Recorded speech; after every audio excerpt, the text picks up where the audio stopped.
Can we add another I to BRICS? Well, maybe not, but we can certainly add gold to it. Let's explore.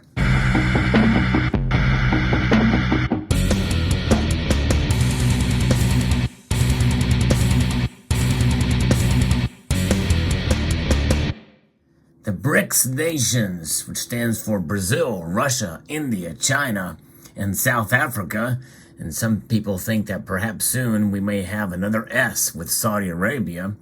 It is a growing enterprise.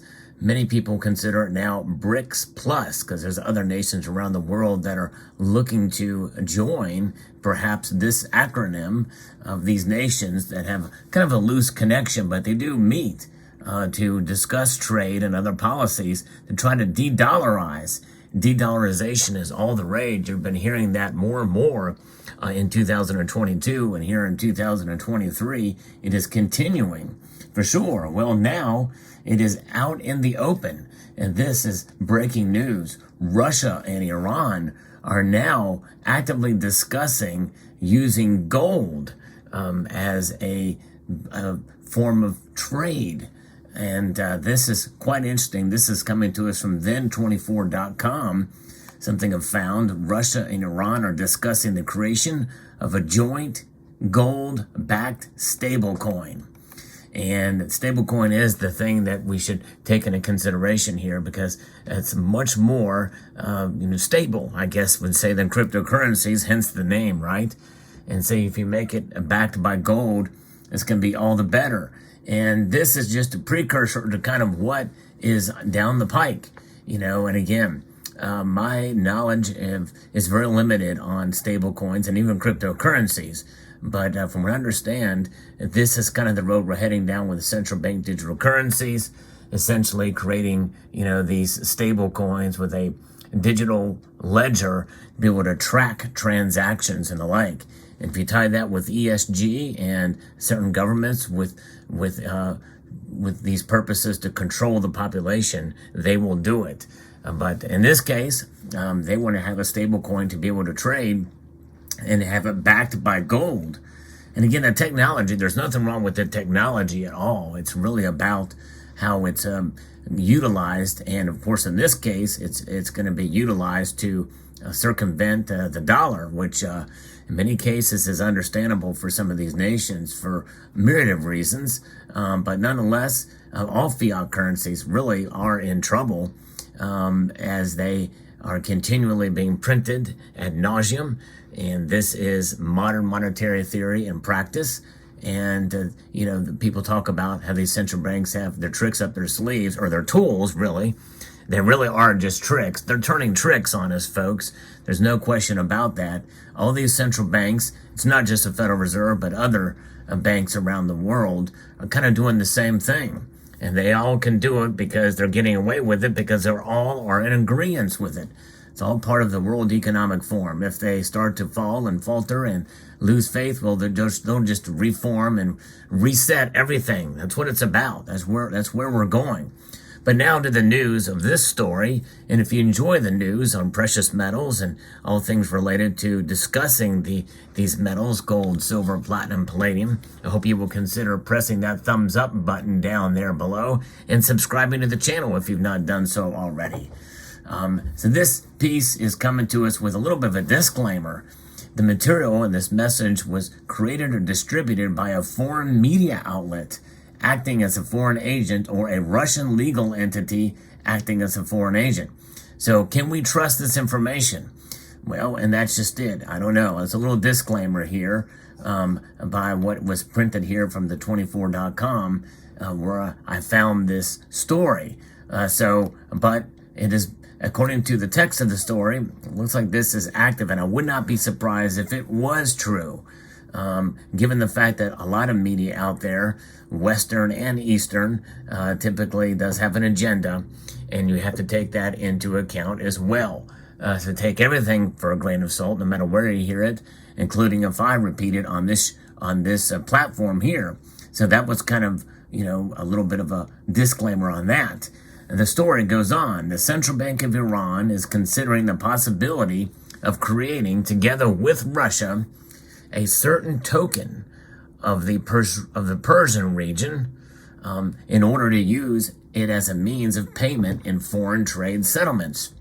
Alexander Braznikov, executive director of the Russian Association of the Crypto Industry and Blockchain, told Vedomosti about this.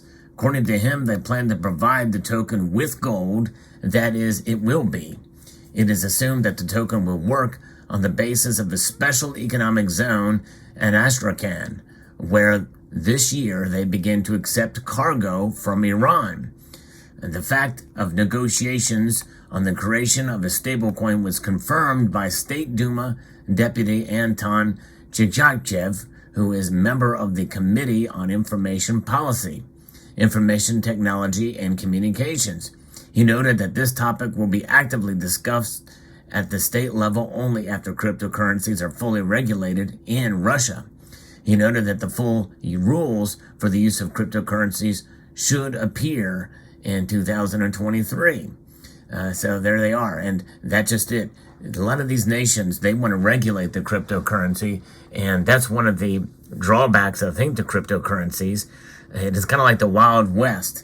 We have seen what happened with Sam Brinkman, and we know with what going with FTX, and we know that is an exchange and not the actual Bitcoin itself that's the problem, or cryptocurrencies that's the problem. But still, even as such, the cryptocurrencies suffered because of it. They are now starting to recover a fair amount, especially Bitcoin as of late, but nonetheless, still. It makes me nervous. I like the secure, stable assets such as gold, as you see here, in various different forms that have been utilized as money for thousands of years. And this is an example of the kind of gold that could back up a stable coin in various different forms here. But nonetheless, it's likely to be bars from their central banks. But there you go. The Central Bank of Russia opposes the use of cryptocurrencies as a means of settlement within the country, while the regulator supports the use of cryptocurrencies in import-export transactions. So there is that. After Russia's full-scale invasion of Ukraine, the European Union authorities banned European companies from providing any cryptocurrency-related services to Russian residences.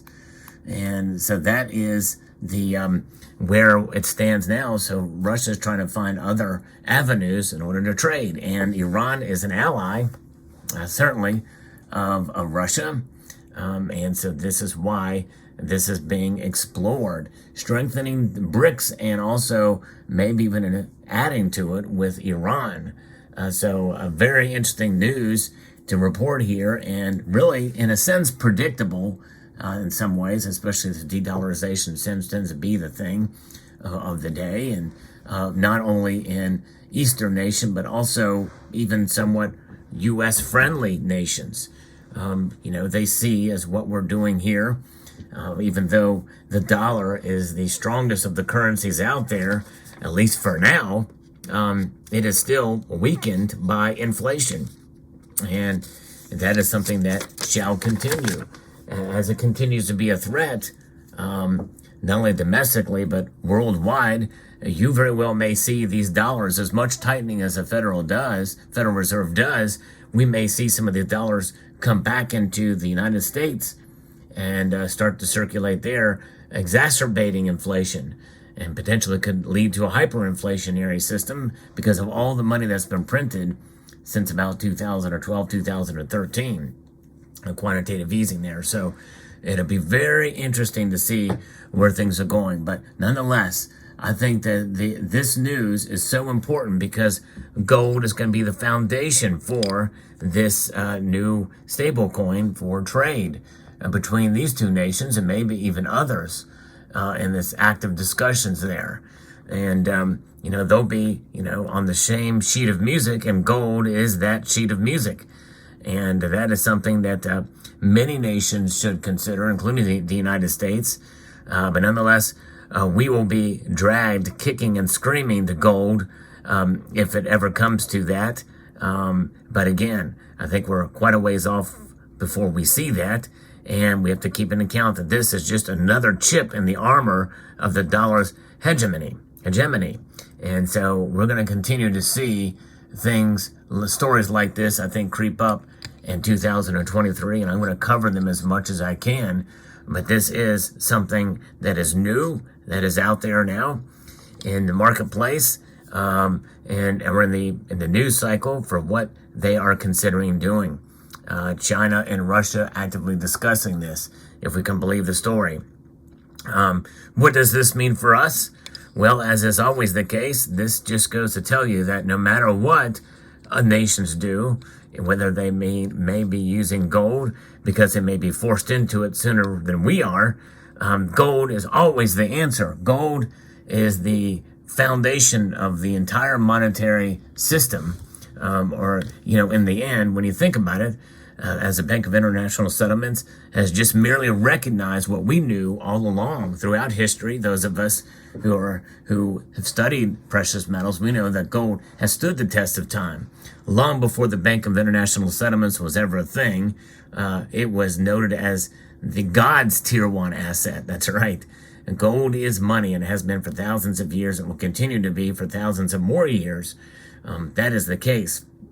And so the fact that the Bank of International Settlement recognizes essentially natural law, that's a good thing. And other nation states are recognizing it too, even if it's for nefarious purposes. It matters not, because gold has no agenda, and gold exists for what it is and for what it has been for these thousands of years.